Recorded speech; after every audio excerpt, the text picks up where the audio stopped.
Hello বন্ধুরা, শর্টসআপে আপনাদের স্বাগত। আজ আমরা এমন একটা বিষয় নিয়ে কথা বলবো যা পশ্চিমবঙ্গের ভবিষ্যৎকে ভেতর থেকে শেষ করে দিচ্ছে।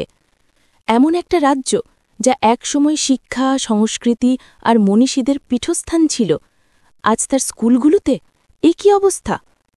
ক্লাসরুমে পিস্তল, শিক্ষকদের মারধর, হাজার হাজার স্কুলে শিক্ষক নেই, আর লাখো ছাত্রছাত্রীর ভবিষ্যৎ অন্ধকারে। কিভাবে এই জায়গায় এসে পৌঁছল পশ্চিমবঙ্গ? এর পেছনে কি শুধুই কিছু বিচ্ছিন্ন ঘটনা, নাকি এক গভীর ষড়যন্ত্রের জাল? চলুন আজের পর্দা ফাঁস করা যাক। এই ধ্বংসীর গল্পের শুরুটা হয়েছিল ২০১৬ সাল থেকে।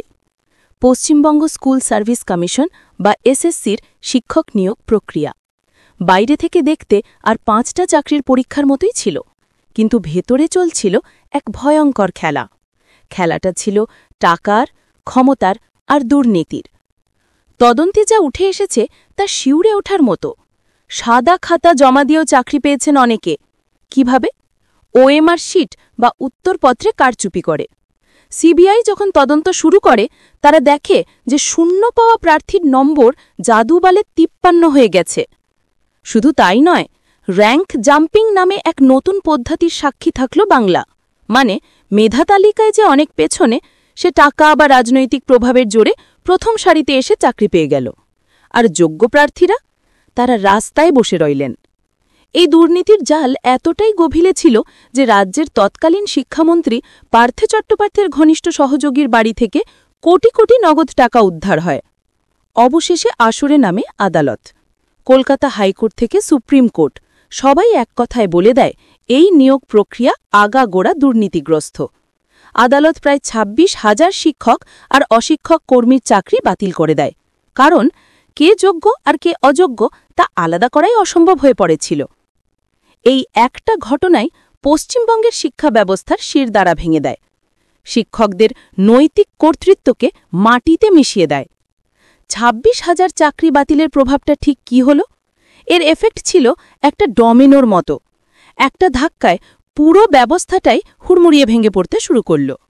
রাতারাতি রাজ্যের হাজার হাজার স্কুল শিক্ষক শূন্য হয়ে গেল। ভাবুন একবার, সুন্দরবনের একটি প্রত্যন্ত বালিকা বিদ্যালয়ে যে কজন শিক্ষক ছিলেন তার অর্ধেক চলে গেলেন। এখন সেখানকার প্রায় ৫০০ ছাত্রীকে পড়াবে কে? শুধু সুন্দরবন নয়, রাজ্য জুড়ে ৩,১২৫টি উচ্চ মাধ্যমিক এবং ৫,৪২৬টি মাধ্যমিক স্কুল সরাসরি ক্ষতিগ্রস্ত হয়েছে। বাংলা, ইংরেজি, অঙ্ক, বিজ্ঞানের মতো গুরুত্বপূর্ণ বিষয়গুলো পড়ানোর জন্য শিক্ষক নেই। একদিকে চাকরি বাতিল, অন্যদিকে ২০১৬ পর থেকে নতুন নিয়োগ প্রায় বন্ধ।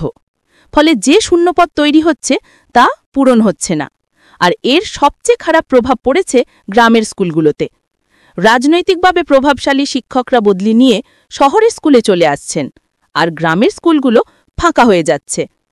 অনেক গ্রামের স্কুলে এখন একজন শিক্ষককে দিয়ে ৬০ জন ছাত্রছাত্রীকে পড়াতে হচ্ছে। বিজ্ঞানের শিক্ষক না থাকায় বহু স্কুল একাদশ দ্বাদশ শ্রেণীতে সায়েন্স বিভাগটাই তুলে দিতে বাধ্য হয়েছে। এর ফল কি হচ্ছে?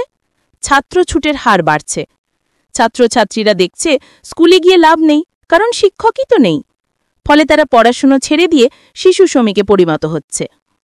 আমরা নিজেদের অজান্তেই একটা হারানো প্রজন্ম বা লস্ট জেনারেশন তৈরি করছি। যখন একটি ব্যবস্থার উপর থেকে বিশ্বাস উঠে যায়, তখন সেখানে আর শৃঙ্খলা থাকে না। আর পশ্চিমবঙ্গের স্কুলগুলোতে এখন সেটাই হচ্ছে। শিক্ষক নিয়োগ দুর্নীতি শিক্ষকদের সম্মান আর কর্তৃত্বকে এমন জায়গায় নামিয়ে এনেছে যে ছাত্রছাত্রী বা অভিভাবকরা আর তাদের মান্য করছেন না। ঝাড়গ্রামের ঘটনাটা ভাবুন। ইতিহাসের ক্লাসে দুষ্টুমি করায় শিক্ষক এক ছাত্রকে থাপ্পড় মেরেছিলেন। তার বদলা নিতে সেই ১০ম শ্রেণীর ছাত্র টিফিনের পর স্কুলে ফিরে আসে একটা লোডেড পিস্তল আর ছুরি নিয়ে সেই শিক্ষককে মারার জন্য। পরে জানা যায় ছাত্রটির বাবা একজন প্রভাবশালী রাজনৈতিক ব্যক্তিত্ব। যখন ছোট থেকে একটা শিশু দেখে যে সমাজে ক্ষমতা আর পেশিশক্তিই শেষ কথা, তখন সে স্কুলের সমস্যা মেটাতেও সেই পথই বেছে নেয়। শুধু ছাত্ররা নয়, শিক্ষকদের উপর হামলা চালাচ্ছেন অভিভাবকরাও। মালদায় একটি স্কুলে পরীক্ষার সময় নকল রুখতে গেলে পরীক্ষার্থীরাই শিক্ষকদের উপর হামলা চালায়, ৬ জন শিক্ষক আহত হন। নরেন্দ্রপুরে তো আরও ভয়ঙ্কর ঘটনা। সেখানে এক প্রধান শিক্ষকের বিরুদ্ধে অভিযোগ তিনি বহিরাগত গুন্ডা এবং স্থানীয় পঞ্চায়েত সদস্যকে ডেকে এনে নিজের সহকর্মী শিক্ষকদের মারধর করিয়েছেন। রিসেন্টলি দক্ষিণ ২৪ পরগনার কাকদ্বীপর বীরেন্দ্র বিদ্যানিকেতন স্কুলে পরিচালন সমিতির সভাপতি তথা তৃণমূল নেতা ত্রিদীপ বারুই একটি শিক্ষামূলক ভ্রমণ সংক্রান্ত বিরোধের জেরে ভারপ্রাপ্ত প্রধান শিক্ষক মৃণাল কান্তি পালকে ছাত্রছাত্রীদের সামনেই শারীরিক নিগ্রহ করে স্কুল থেকে বের করে দেন, যে ঘটনার সিসিটিভি ফুটেজ রাজ্য রাজনীতিতে তোলপাড় সৃষ্টি করেছে।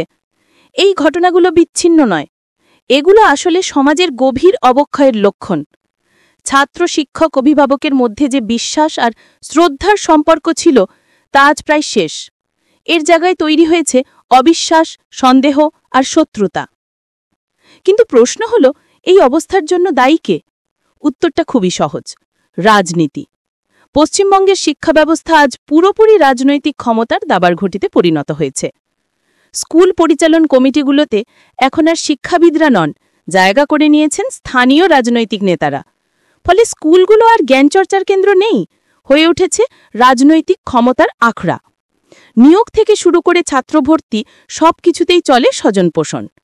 আর সবচেয়ে বড় হাতিয়ার হল শিক্ষক বদলি নীতি। যে শিক্ষক দলের অনুগত তাকে শহরের ভালো স্কুলে বদলি করে পুরস্কৃত করা হয়, আর যে প্রতিবাদ করে তাকে পাঠিয়ে দেওয়া হয় প্রত্যন্ত গ্রামের পরিকাঠামোহীন স্কুলে শাস্তি হিসেবে। দক্ষিণ দিনাজপুরে ভোটের মুখে ৩১২ জন শিক্ষকের বদলির নির্দেশ ঘিরে ব্যাপক আর্থিক লেনদেনের অভিযোগ উঠেছিল। এই লাগাতার রাজনৈতিক হস্তক্ষেপ শিক্ষা ব্যবস্থার আনুষ্ঠানিক কাঠামোকে ভেঙে দিয়েছে। এখন একজন শিক্ষকের যোগ্যতা বা অভিজ্ঞতার চেয়েও বড় হয়ে দাঁড়িয়েছে তার রাজনৈতিক অনুগত। তাহলে কি কোনো আশার আলো নেই? এই অন্ধকার থেকে বেরোনোর কি কোনো পথ নেই? রাজ্য সরকার একটি নতুন শিক্ষানীতি এনেছে, স্কুলে নিরাপত্তা কমিটি তৈরির নির্দেশ দিয়েছে, কিন্তু এগুলো সবই যেন রোগের উপসর্গ। রোগের মূল কারণকে কেউ স্পর্শ করতে চাইছে না।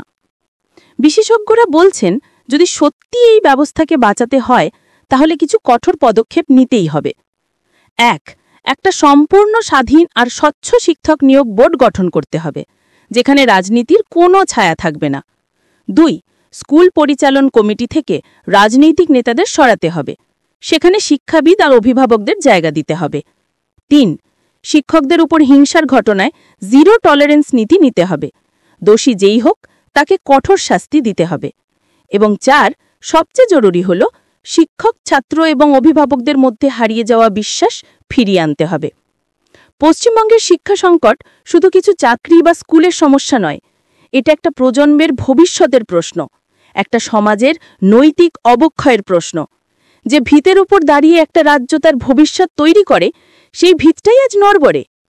এই অবস্থা বদলানোর জন্য প্রয়োজন দৃঢ় রাজনৈতিক সদিচ্ছা এবং একটি সামাজিক আন্দোলন। শিক্ষাকে রাজনীতির ঊর্ধ্বে না তুলতে পারলে এই চোরাবালি থেকে মুক্তি পাওয়া প্রায় অসম্ভব। আপনার কি মনে হয়, এই সংকট থেকে বেরোনোর পথ কি? আপনার মতামত আমাদের কমেন্ট সেকশনে জানান। যদি এই ভিডিওটি আপনার গুরুত্বপূর্ণ মনে হয় তাহলে লাইক করুন, বন্ধুদের সাথে শেয়ার করুন এবং এই ধরনের আরও গভীর বিশ্লেষণের জন্য শর্টস আপ চ্যানেলটিকে সাবস্ক্রাইব করতে ভুলবেন না। ধন্যবাদ।